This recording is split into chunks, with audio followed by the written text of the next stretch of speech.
दोस्तों, आज की घटना एक ऐसे पाकिस्तानी एसपी मैडम का है जो वह भिखारिन का भेष बनाकर भारत में कुछ गुप्त जानकारियां हासिल करने के लिए आई थीं। लेकिन एक भारतीय सिपाही ने ऐसे पकड़ा कि महीनों तक उस पाकिस्तानी एसपी मैडम को पेलता रहा और वह पाकिस्तानी एसपी मैडम किसी को कुछ बता भी नहीं सकी। फिर उसके बाद जो हुआ उसे सुनकर हर एक भारतीय का सीना चौड़ा हो जाएगा। तो आइए दोस्तों, इस घटना की शुरुआत करें उससे पहले अगर आप सच्चे देशभक्त हैं और भारत के सच्चे नागरिक हैं तो वीडियो को लाइक करिए और कमेंट बॉक्स में जय हिंद जरूर लिखिए ताकि देश के दुश्मनों को हमारी एकता का एहसास हो सके। तो आइए दोस्तों, कहानी में आगे बढ़ते हैं। यह घटना जो आज तक किसी ने आपको नहीं बताई, वह रात अंधेरी और रहस्यमयी थी। पाकिस्तान की खुफिया एजेंसी आईएसआई ने एक बेहद साहसी और खूबसूरत महिला अफसर को भारत में एक बेहद संवेदनशील मिशन के लिए तैयार किया था। नाम था अफरोजा, जो पेशे से पाकिस्तान की एक सीनियर पुलिस अफसर यानी एसपी थी। उसके जिम्मे था भारत के एक सैन्य क्षेत्र की जासूसी करना, जहां नए हथियारों का परीक्षण हो रहा था। उसे गुप्त जानकारी जुटाकर पाकिस्तान पहुंचानी थी। अफरोजा ने साधारण से फटे पुराने कपड़े पहने और एक बूढ़ी थकी हुई भूखी प्यासी भिखारण का रूप धारण किया। भारत पाक सीमा के पास से एक गुप्त रास्ते से वह सीमा पार कर राजस्थान के रेगिस्तानी इलाके में दाखिल हुई। कई किलोमीटर पैदल चलने के बाद वह उस शहर के बाहरी इलाके में पहुंची जहां भारतीय सेना का गुप्त बेस था। 3 से 4 दिन तक वह आसपास के फौजियों के क्वार्टरों के आसपास घूमती रही। गलियारों में जाकर वह भीख मांगती और बेसहारा बनकर मदद की गुहार लगाती। वह जानती थी कि सेना के लोग भावुक होते हैं, इसलिए वह कभी बच्चों के सामने रोने लगती, कभी बुजुर्गों के सामने अपनी बीमार मां की झूठी कहानी सुनाकर रोटियां मांगती। धीरे धीरे वह कई परिवारों की नजरों में आ गई। भारतीय सेनाओं के पास पुराना बंकर नुमा कमरा था जो अब उपयोग में नहीं था, जो सुनसान और वीरान था। अफरोजा को रुकने के लिए वहीं जगह सही लगा, इसलिए उसने वहीं अपना डेरा जमा लिया। रात के समय वहीं सोती और दिन भर सैनिक क्वार्टरों के आसपास घूमती। इसी तरह एक दिन वह एक पूर्व सैनिक के घर भीख मांगने पहुंची। वह परिवार सहृदय था। उन्होंने उसे खाने और कुछ पुराने कपड़े भी दिए। अब वह रोज वहां जाने लगी। धीरे धीरे वह आसपास के कई लोगों का भरोसा जीतने लगी। वह अब केवल भीख मांगने ही नहीं, बल्कि बातों में देशभक्ति, दर्द और संघर्ष की झूठी कहानियां सुनाकर लोगों की सहानुभूति बटोरती। इसी दौरान उसने अपनी असली योजना शुरू की। एक छोटा सा अत्याधुनिक बटन कैमरा जो उसने अपने साथ लेकर आई थी, अपने कपड़ों में सिल दिया, जिससे वह सैनिकों की बातचीत को रिकॉर्ड कर सके। रोज वह भारतीय सेनाओं की क्वार्टरों के पास घूमती और कभी कभी फौजियों की आपसी बातचीत, मीटिंगों के बाहर से होती रणनीति की आवाजें और हथियारों की जानकारी चुपचाप रिकॉर्ड करती। रात के समय अंधेरे में जब सब लोग सो जाते, वह अपने बंकर वाले कमरे में लौटती। वहां उसने एक छोटा सा सैटेलाइट ट्रांसमिशन डिवाइस छिपा रखा था। वह अपने कैमरे से रिकॉर्ड की हुई इकट्ठा डेटा को शांतिपूर्ण तरीके से पाकिस्तान भेजती थी। अभी तक उसे किसी को शक नहीं हुआ, लेकिन नियति को कुछ और ही मंजूर था। पास के ही क्वार्टर में रहने वाला एक सैनिक बलदेव सिंह, जो बेहद सजग और अनुशासित सिपाही था, उसकी खूबसूरती और व्यवहार पर गौर कर रहा था। उसे कहीं ना कहीं लगने लगा था कि इतनी खूबसूरत लड़की इस हाल में कैसे है? क्यों वह बार बार सिर्फ फौजियों के घर ही जाती है? क्यों रात को अचानक गायब हो जाती है? बलदेव सिंह ने एक दिन उससे पूछताछ करने लगे। तुम दिखने में तो बड़ी सुंदर और अच्छी लगती हो, कहां से आई हो? अफरोजा ने जवाब में रोना शुरू कर दिया और अपनी बीमार मां और पति की मृत्यु की झूठी कहानियां सुनने लगी। बलदेव सिंह कुछ देर के लिए शांत हो गए, लेकिन शक और गहरा हो गया। उसने निश्चय किया कि वह इस महिला पर नजर रखेगा। बलदेव सिंह ने अपनी ड्यूटी के साथ साथ उस भिखारिन रूपी पाकिस्तानी एएसपी पर नजर रखना शुरू कर दिया। वह दिन में देखता था कि वह किन किन घरों में जाती है, किन लोगों से बात करती है। उसे यह देखकर आश्चर्य हुआ कि यह औरत सिर्फ सैनिकों के क्वार्टरों में ही जाती है, आम नागरिकों से कोई मतलब नहीं रखती। और एक दिन उसने देखा कि वह शाम होते होते गायब भी हो जाती है और सुबह होते ही फिर उसी हालत में वापस लौट आती है। उसका ठिकाना क्या है? वह रात को कहाँ जाती है? यह सबसे बड़ा सवाल था। तभी बलदेव सिंह ने एक रात चुपके से उसका पीछा किया। वह दूर से उसके के साथ साथ चलता रहा। अफरोजा अपने पुराने बंकर की ओर बढ़ी, जो सुनसान था और जहां पर कोई नहीं आता जाता था। बलदेव सिंह ने एक झाड़ी के पीछे से उस बंकर की खिड़की से झांकना शुरू किया और फिर जो उसने देखा, उसकी सांसें थम सी गईं। वह अंदर बैठी साफ स्वच्छ कपड़ों में, चेहरे से मिट्टी साफ, बाल व्यवस्थित, हाथ में एक छोटा सा इलेक्ट्रॉनिक उपकरण जिससे वह कई तस्वीरें और रिकॉर्डिंग्स किसी को भेज रही थी। उसके सामने खुले नक्शे थे जिन पर भारत के सैन्य केंद्रों के नाम लिखे थे। तभी वह धीमी आवाज में उर्दू में कुछ कहने लगी। बलदेव सिंह ने देखा वह एक सैटेलाइट फोन पर पाकिस्तान के किसी अधिकारी से बात कर रही थी। बलदेव सिंह हैरान था। गुस्से और घबराहट से उसका चेहरा तमतमा गया। तो यह दुश्मन है। पर उसने सोचा तुरंत कुछ करना सही नहीं है। अगर अभी इसे पकड़ लिया तो इसकी जड़ें कहां तक फैली हैं, यह कभी पता नहीं चलेगा। बलदेव सिंह चुपचाप वापस लौट आया, लेकिन उसकी नींद उड़ गई थी। सुबह उसने मौका देखकर उस भिखारिन से एकांत में बातचीत की। पेड़ों के पीछे एक शांत जगह ले जाकर उसने सीधे पूछा, अब झूठ मत बोल, बता तू कौन है? क्या भेज रही थी पाकिस्तान को? नहीं बताया तो यहीं मार डालूंगा। अफरोजा फंस गई थी। उसका चेहरे का रंग उड़ गया। उसने सोचा, अब मेरा राज खुल चुका है। अब तो मेरा खेल खत्म होने वाला है। या तो यह मुझे पकड़वाएगा या मार डालेगा। लेकिन फिर उसके अंदर एक और विचार आया, यह आदमी मुझे चाहता है। उसकी आंखों में मैंने कई बार चाहत देखी है। अब जासूस की जगह एक औरत ने सोचना शुरू किया। अफरोजा अचानक रोने लगी, फिर धीरे से बोली, मैं सब कुछ बताने के लिए राजी हूं, लेकिन पहले तुम एक वादा करो। यह बात तुम किसी को नहीं बताओगे। बदले में तुम मेरे साथ जो चाहो वह कर सकते हो। मैं मना नहीं करूंगी। फिर बोली, मैं पाकिस्तानी अफसर हूं। मुझे यहां एक मिशन पर भेजा गया था, लेकिन अब मैं पकड़ी जा चुकी हूं। बलदेव सिंह चौंका, तो तुझे मैं अभी गिरफ्तार करूं? अफरोजा ने उसका हाथ पकड़ लिया। नहीं, तुम्हें जो चाहिए मैं दूंगी। तुम जो कहोगे मैं करूंगी। यहां तक कि तुम्हारे साथ संबंध भी बना लूंगी। बस मुझे मत फंसाओ। अब मैं ये नहीं करूंगी। बलदेव सिंह ठिठक गया।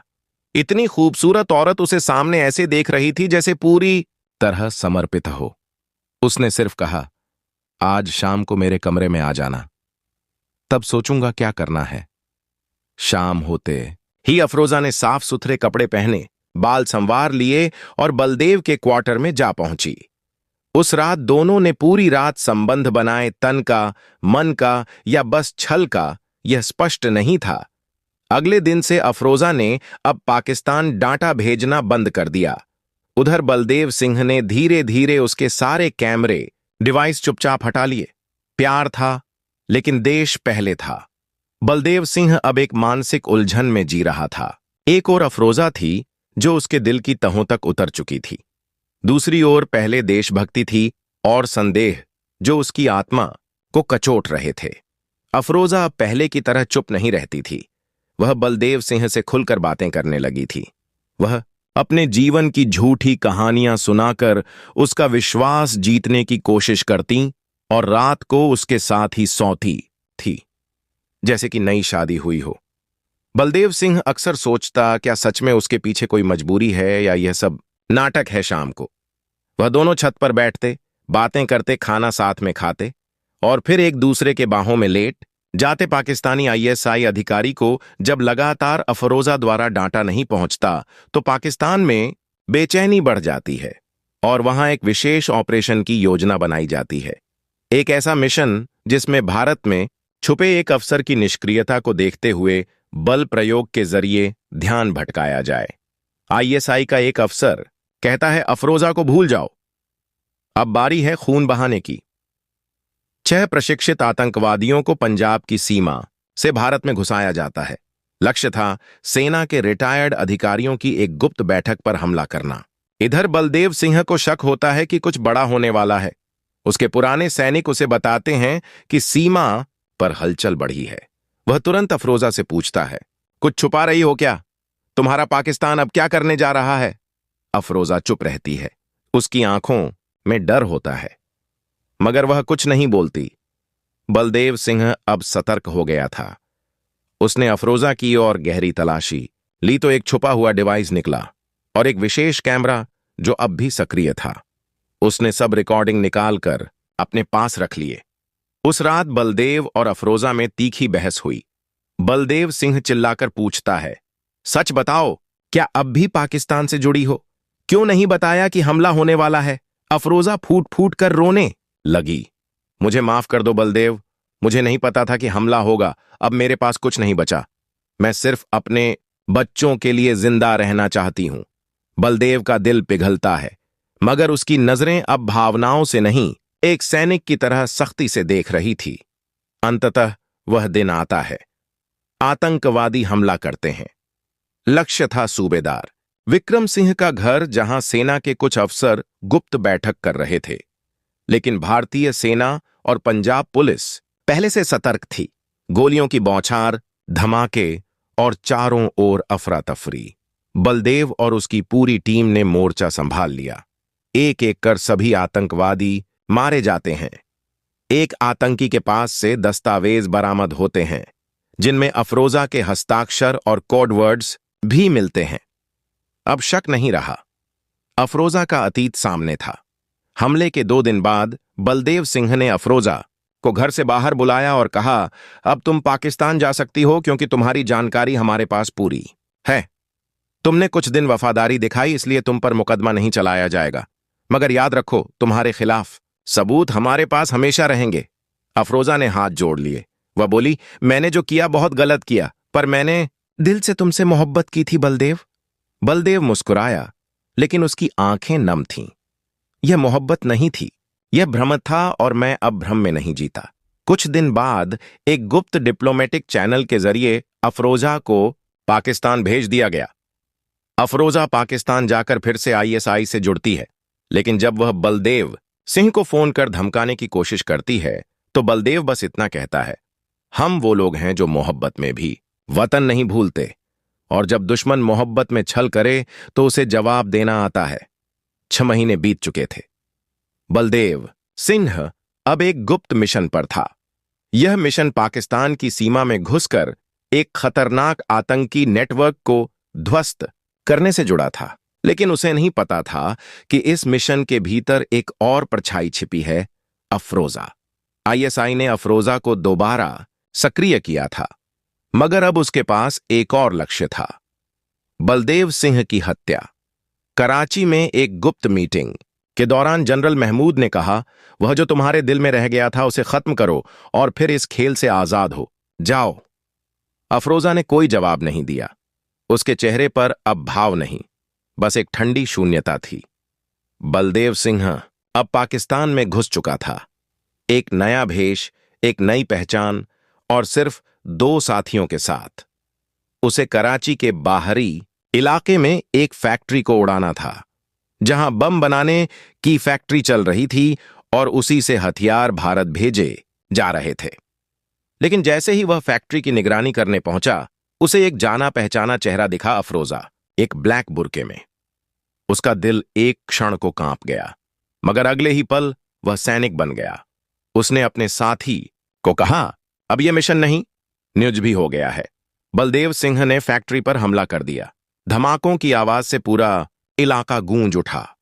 आतंकी गिरोह भाग खड़ा हुआ, मगर तभी उसे घेर लिया गया। चारों ओर से गोलियां बरसने लगी। तभी एक औरत उसके सामने आई और 2 गोलियां चलाकर 2 आतंकियों को गिरा दिया। वो अफरोजा थी। बलदेव सिंह चौंक गया। तुमने मेरी जान क्यों बचाई? अफरोजा की आंखें डबडबाई थीं, क्योंकि मेरी आत्मा अब खामोश नहीं रह सकती। मैं तुम्हें मारने नहीं आई थी, मैं खुद को मुक्त करने आई थी। बलदेव सिंह ने संदेह से पूछा, यह भी कोई जाल तो नहीं? अफरोजा ने चुपचाप पिस्तौल जमीन पर फेंक दी और बोली, मुझे तुम्हारे देश से माफी चाहिए। मैं सारी सच्चाई उजागर कर दूंगी, बस एक मौका दो। भारत की एजेंसियों ने अफरोजा को हिरासत में ले लिया, मगर उसके बयान इतने विस्फोटक थे कि भारत सरकार को तुरंत संयुक्त राष्ट्र तक फाइल भेजनी पड़ी। उसने पाकिस्तान की सारी रणनीति बताई। भारत ने दुनिया के सामने पाकिस्तान को बेनकाब किया। बलदेव सिंह ने मीडिया से दूर रहकर सिर्फ एक बात कही। एक गद्दार ने अंततः इंसानियत चुनी। हम नफरत से नहीं, सच्चाई से जीतते हैं। अफरोजा को भारत की जेल में रखा गया। उसने जीवन की सारी मोह माया त्याग दी। जेल में वह रोज गीता पढ़ती थी और प्रायश्चित करती थी। एक दिन बलदेव सिंह उससे मिलने आया। अफरोजा ने उसकी आंखों में देखा और कहा, मैंने तुम्हें खोकर अपने आप को पाया। अब चाहती हूं कि मेरी आखिरी सांस यहीं इस मिट्टी में हो। बलदेव सिंह ने चुपचाप उसकी तरफ देखा और कहा, देश से गद्दारी की माफी नहीं मिलती, लेकिन आत्मा को शांति मिल सकती है। 4 वर्ष बीत चुके थे मिशन की। गूंज अब अंतर्राष्ट्रीय राजनीति के गलियारों से निकलकर इतिहास की किताबों में दर्ज हो चुकी थी। अफरोजा, जिसने कभी अपने देश के लिए जासूसी की, अब 4 साल की सजा काटने के बाद अच्छे व्यवहार और मानवीय आधार पर रिहा की जा रही थी।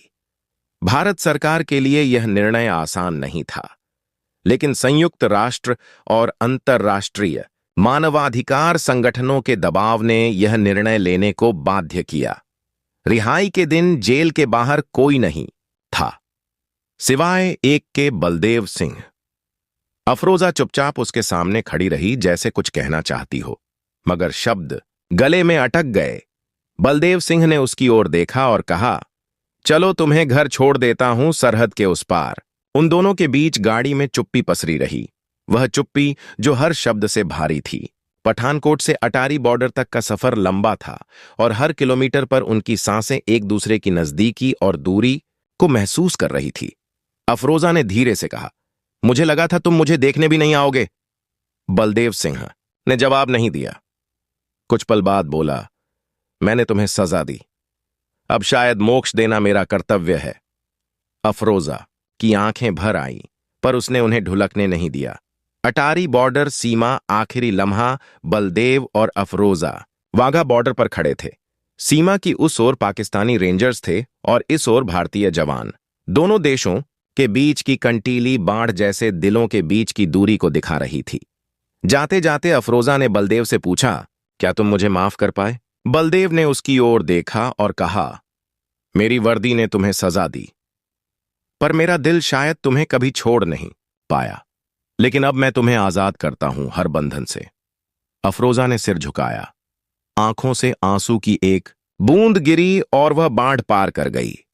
उसे अब कोई नाम नहीं चाहिए था, कोई पहचान नहीं, बस आजादी। 6 महीने बाद बलदेव को एक चिट्ठी मिली पाकिस्तान से। प्रिय बलदेव, तुम्हारे देश ने मुझे सजा दी, लेकिन तुमने मुझे आत्मा दी। अब मैं पेशावर में एक स्कूल चला रही हूं, जहां लड़कियां पढ़ती हैं और नफरत से दूर रहती हैं। शायद यही मेरा प्रायश्चित है। तुम्हारी नहीं रही, लेकिन अब किसी और की गुलाम भी नहीं। अफरोजा का बलदेव ने चिट्ठी को चूम कर तय किया और अपने किताब के अंतिम अध्याय में रख दिया। उस किताब का नाम अब बदल चुका था, सरहद का छल, एक प्रेम, एक देश और एक औरत की तलाश।